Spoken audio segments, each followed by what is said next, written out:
Olá pessoal, tudo bom com vocês? Meu nome é Gracimara Macedo. Dando continuidade à aula de Dinâmica de Populações e Interações Ecológicas, vamos agora aqui trazer para vocês questões de Enems e vestibulares anteriores. Meu nome é Gracimara Macedo, sou professora monitora de Biologia. Questão 1. Traíra são predadores naturais dos lambaris. Acompanhou-se em uma pequena lagoa a evolução da densidade populacional dessas duas espécies de peixes. Então, traíra preda lambaris, que são duas espécies de peixes distintas. Tais populações, inicialmente em equilíbrio, sofrem notáveis alterações após o início da pesca predatória. Então, aqui a gente vai observar duas populações que inicialmente vão estar em equilíbrio e em um determinado ponto elas vão sofrer aí alterações, se distinguindo depois, da pesca predatória. Esse fato pode ser observado no gráfico abaixo, em que a curva 1 representa a variação da densidade populacional. Então, aqui está a primeira curva e a densidade populacional dela e de outras espécies presentes aqui nesta lagoa. Tendo em vista isso, observando aí o gráfico, vamos para as alternativas. A curva que representa a variação de densidade populacional de lambaris é a de número 2, 3, 4 ou 5. Voltando aqui no gráfico, na questão traz informações de que inicialmente elas estão em equilíbrios e depois que vai sofrer aí, diferentes variações depois da pesca predatória. Então, vamos ver aqui. Todas as populações, as que encontram aqui em equilíbrio até um determinado ponto, são essas duas populações aqui, que a densidade delas estão semelhante e depois aí que vai acontecer a diferença aí, alterações nessa densidade a determinado ponto. Então, vai ser o que? A população 5. Eu sabendo que a população 1 é a traíra, porque já foi informado na questão, então os lambaris devem ser o que? A população 5. Então, a alternativa correta é a letra D. Essa aqui foi uma questão que caiu no Enem 2018. Um biólogo foi convidado para realizar um estudo de um possível crescimento de populações de roedores em 5 diferentes regiões impactadas pelo desmatamento para ocupação humana. Isso pode prejudicar, a produção e armazenagem local dos grãos. Para cada uma das 5 populações analisadas de 1 a 5, identificou-se taxas de natalidade, que é representado por N, mortalidade M, emigração, que é a saída, como e imigração, que é a entrada de indivíduos, como I. Em números de indivíduos, conforme ilustrado no quadro. Então, aqui são as populações, A gente tem que se atentar aqui, principalmente, à taxa de natalidade e à taxa de imigração. Por quê? Porque são aí a quantidade de indivíduos, que vai ter na população, que são os indivíduos que nascem e os indivíduos que imigram, que saem de um outro local e passa a fazer parte dessa população aqui. E também ficar aí atento às taxas de mortalidade, analisando também se a taxa de mortalidade ela está em equilíbrio, se ela está mais baixa, se ela está mais alta do que a taxa de natalidade, bem como a taxa de também emigração. Então, os indivíduos que estão saindo são mais do que os indivíduos que estão entrando. Observando isso nessa tabela, vão também ali para as alternativas. Em longo prazo, se essas taxas permanecerem constantes, qual dessas regiões deverá apresentar maior prejuízo na armazenagem de grãos? A gente sabe aqui, que esses roedores, como foi informado na questão, eles causam aí, prejuízo nessa armazenagem de grãos porque é o que eles ali vão se alimentar. E então, vamos ver que a população que se continuar aqui mantendo desta forma, se não houver aí um aumento na densidade, se não tiver maior natalidade, se elas permanecer constantes com esses dados aqui, qual é a população que vai ter maiores indivíduos e, consequentemente, vai dar aí maior prejuízo na armazenagem de grão local? Vamos observar aqui, ó, que nessa população que a gente vê que tem uma grande taxa de natalidade e a taxa de mortalidade é menor, né? Menos que a metade. E também a taxa de emigração é baixa com relação às demais. E tá certo que essa daqui tem uma taxa de imigração baixa, só que a taxa de natalidade dela também é baixa. Então, a gente observando tudo isso, ó, que tem baixa imigração, uma grande taxa de imigração, então a população aqui que está maior, levando em consideração, é a população 4, porque ela tem uma grande taxa de natalidade, uma grande taxa de imigração e a emigração dela é baixa, assim como a mortalidade dela também é baixa com relação à natalidade. Então, a alternativa correta aqui vai ser a população 4, letra D.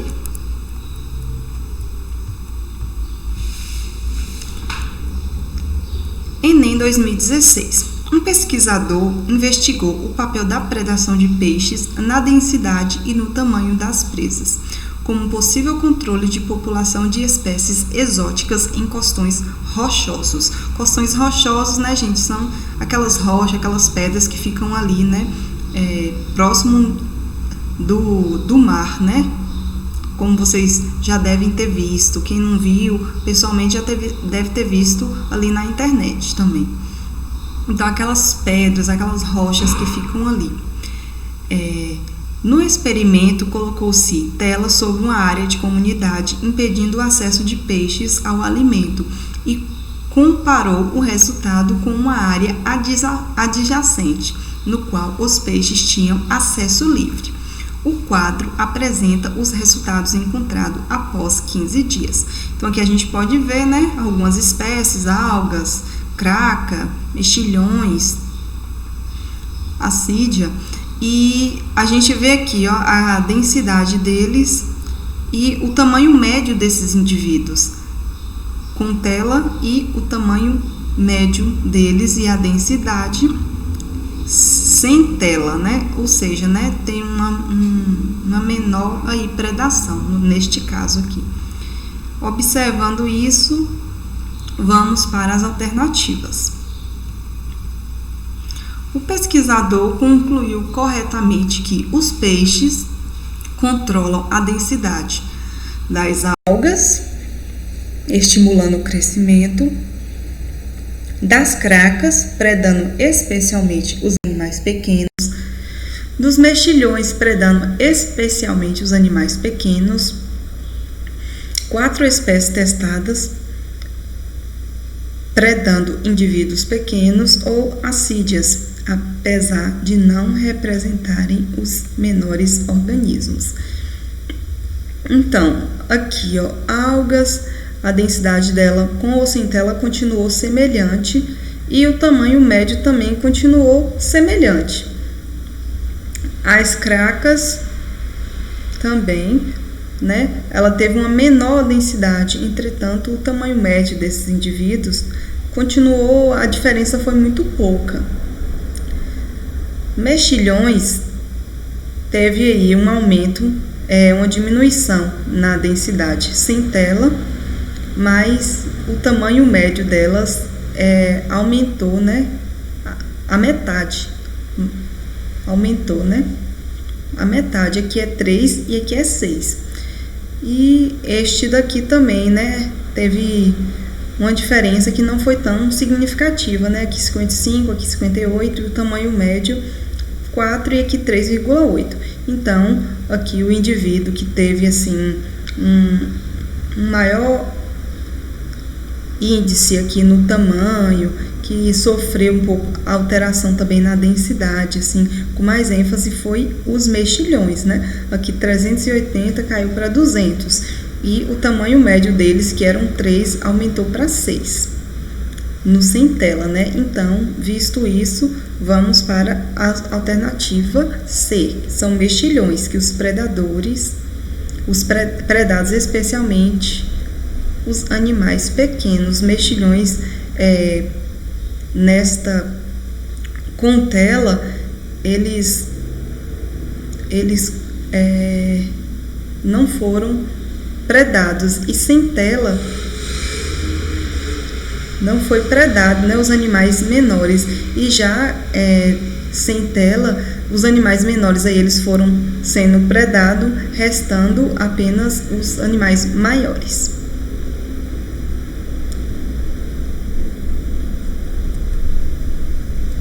Essa aqui é uma questão da UFRG de 2017. Observe o gráfico abaixo, que representa o crescimento populacional de uma espécie de animal, em que X corresponde ao tamanho populacional e T, o tempo.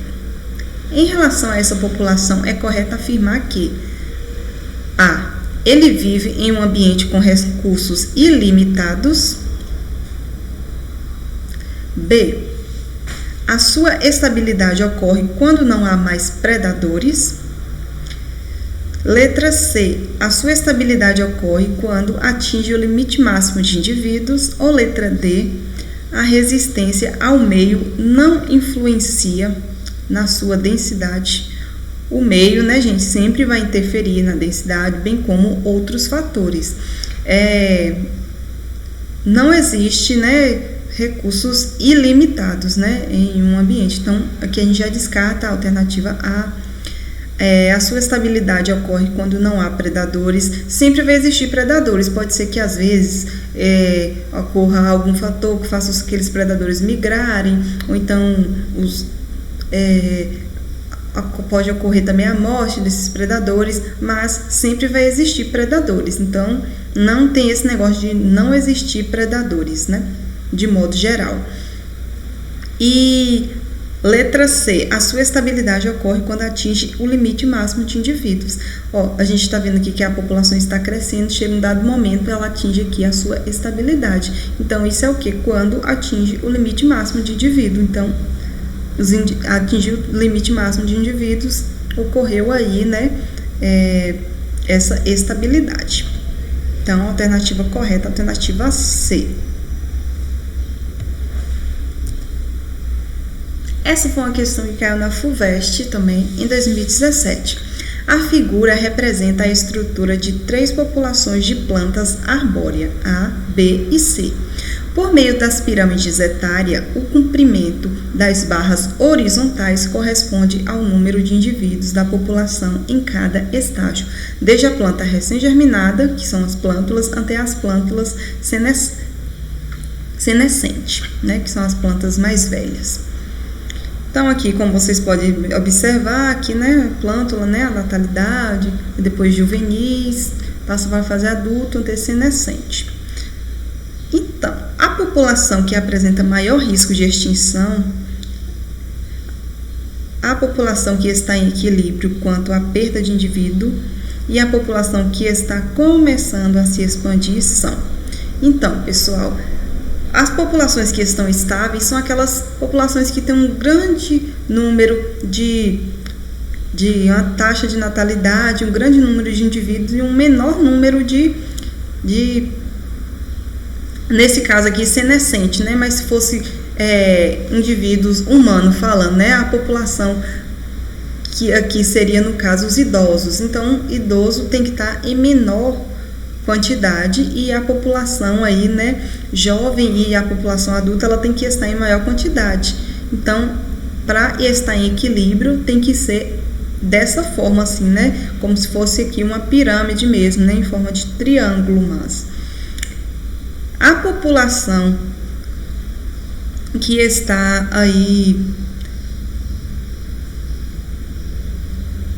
a população, então, que que tem maior risco de extinguir seria qual? Seria aquela população que tem uma baixa natalidade e aqui, ó, tem uma grande quantidade de adultos e idosos, né? Neste caso aqui, adultos e senescentes, porque trata-se de uma planta. Então, ela tem maior risco de ocorrer extinção, justamente porque a população mais velha, né, está em maior quantidade do que a população mais jovem. E a taxa de natalidade também está baixa. E a população que está começando a se expandir, essa população, ela tem uma grande taxa de natalidade, tem uma quantidade assim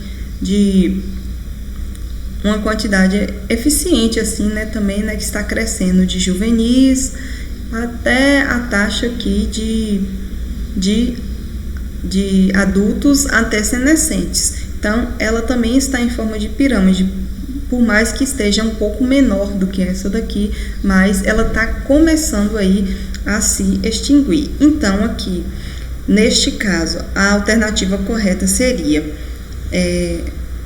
respectivamente, a população que apresenta maior risco de extinção seria B, a população que está em equilíbrio quanto à perca de indivíduos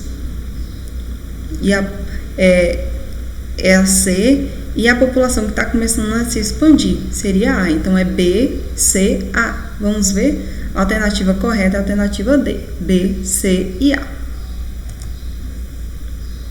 Essa aqui foi uma questão que caiu no PISM 2014. O crescimento de uma população é o resultado da natalidade, da mortalidade e das migrações, né? Seja ela imigração ou emigração. Comparando a dinâmica de uma população animal de borboleta e de um vegetal, que é o ipê amarelo, temos como alternativa incorreta. Isso aqui é para a gente falar o que está errado, no que se refere à taxa de mortalidade por predação. Então, mortalidade por predação, o que está incorreto.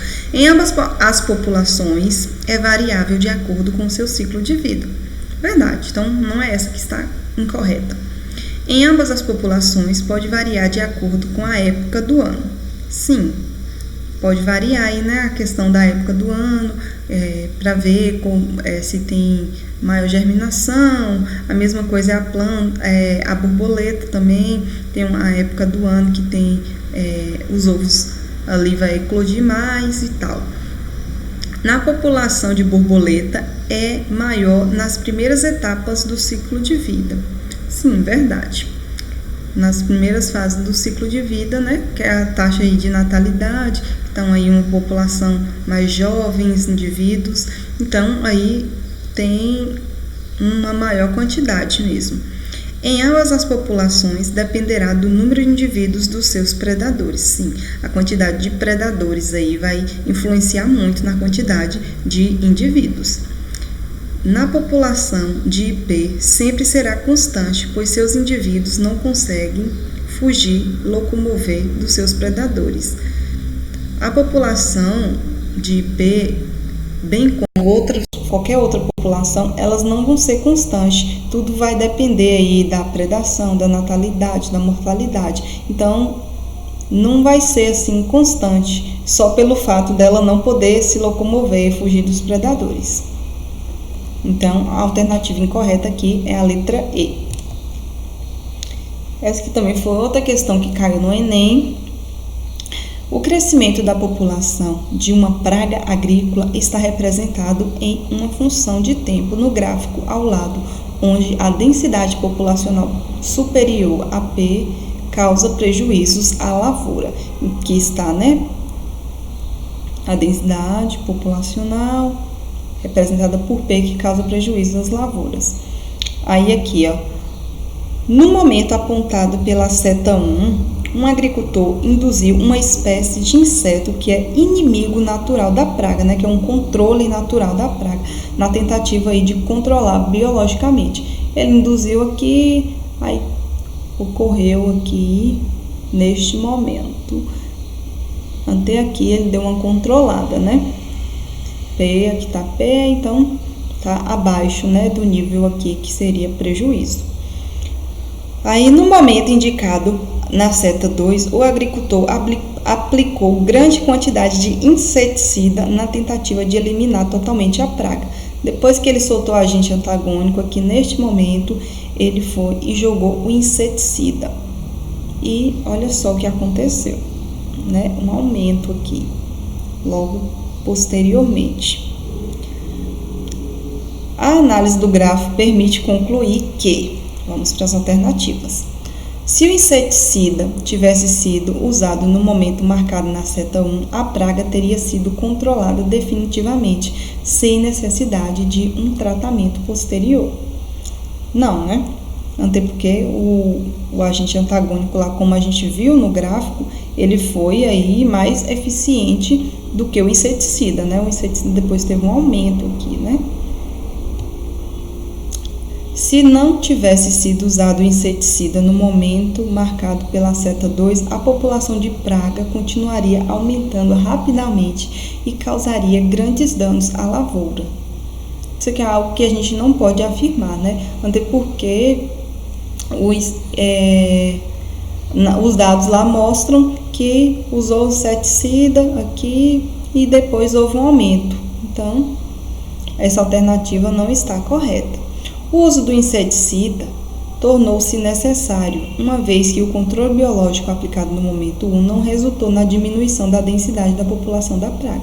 Resultou sim, né, gente? Como a gente viu aqui, ó, ele aplicou, estava a praga aqui num ápice bem alto.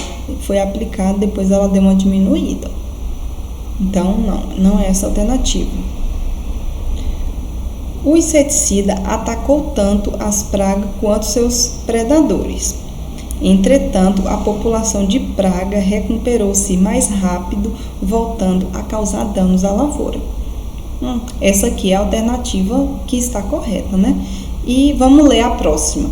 O controle de praga por meio do uso de inseticida é muito mais eficaz que o controle biológico, pois seus efeitos são muito mais rápidos e têm maior durabilidade. Não, né? O inseticida não é tão eficiente e ele é eficiente, mas nesse caso aqui ele foi menos eficiente do que o controle biológico natural, né? Então a alternativa correta aqui é a alternativa D. Essa aqui foi uma questão que caiu no Enem 2019. Um alimento orgânico deve apresentar em sua embalagem o selo de instituição certificadora, garantindo ao consumidor que, além de ser um alimento isento de agrotóxico, também é produzido com técnicas planejadas e controladas. A técnica de produção desses alimentos causa menor impacto aos recursos naturais, contribuindo para melhorar a qualidade de vida das pessoas. Nesse sistema de produção de alimentos vegetais, o controle de insetos é o manejo por meio do prática de adubação verde. Ó, gente, controle de inseto aqui para um alimento orgânico, um alimento ali que não pode possuir agrotóxico e para esse controle, né? Então, eles vão ter que usar o quê? Um controle natural. Que tipo de controle é esse que eles usam para controlar ali essas pragas? É a prática de adubação verde, o emprego de compostagem, controle de irrigação do solo, utilização de predadores naturais, o uso de sementes inoculadoras com rizóbio. São esses aqui, né, gente? Os agentes ali controladores, né? Que são agentes inimigos naturais da praga. Então, é a forma mais natural de acabar com a praga, a utilização de predadores naturais. Alternativa D. Essa aqui foi uma questão que caiu no Enem em 2015. O caramujo gigante africano, a chatina fulica, é uma espécie exótica que tem despertado o interesse das autoridades brasileiras, uma vez que tem causado danos ambientais e prejuízos econômicos à agricultura. A introdução da espécie no Brasil ocorreu clandestinamente, com o objetivo de ser utilizado na alimentação humana. Porém, o molusco teve pouca aceitação no comércio de alimentos, o que resultou em abandono e liberação internacional das criações por vários produtores. Então, o alimento ali, né, o que serviria de alimento, no caso, né, o molusco, ele foi solto aí na natureza, aqui no Brasil, sendo que não é uma espécie endêmica. Por ser uma espécie herbívora generalista, ou seja, eles se alimentam de vários tipos de vegetais, né, 500 espécies de vegetais diferentes, com grande capacidade reprodutiva, ele se reproduz muito, ou seja, a população dele aumenta com grande facilidade, tornou-se uma praga agrícola de difícil erradicação. Associada a isso, a ausência de predadores naturais faz com que ocorra um crescimento descontrolado dessa população. Então, é um animal que não é endêmico da região, veio trazido de fora, né, da África, não foi bem aceito, foi solto na natureza. Aqui não existe predadores naturais que prede, né, que se alimente desse caramujo e, além do mais, ele se alimenta de diversos tipos de vegetais, né? Ele é generalista, ou seja, ele vem a ser um problema aí, né, para a agricultura. Além do mais, ele se reproduz muito. Então, está um crescimento aí descontrolado, se reproduz muito, não tem predadores para controlar este animal. Então, existe aí alta taxa de natalidade e existe aí uma baixa taxa de mortalidade por predação, né? Uma taxa zero, na verdade, né? Então, o desequilíbrio da cadeia alimentar observado foi causado pelo aumento da densidade populacional Então, aqui ele é herbívoro, né? Então, ele é um consumidor primário que se alimenta aí do produtor, que são plantas. Então, consumidores terciários, em função da elevada disponibilidade de consumidores secundários, consumidores primários, em função da ausência de consumidores secundários, consumidores secundários, em função da ausência de consumidores primários, consumidores terciários, em função da elevada disponibilidade de produtores, consumidores primários em função do aumento dos produtores. Não, né, gente? O que é que está acontecendo aqui é alternativa C, né? Alternativa B, né? São consumidores primários, que no caso são esses moluscos, eles são consumidores primários em função da ausência de consumidores secundários. Eles se alimentam dos produtores, se reproduzem e não existe ali um consumidor secundário que se alimente dele, né? Então tá tendo um desbalanceio aí, né? Nessa cadeia, tá tendo uma irradiação aí, um aumento muito significativo dessa população. Da alternativa correta seria a alternativa B. Bom, essas foram as questões. Espero que vocês tenham aprendido bastante. Muito obrigada.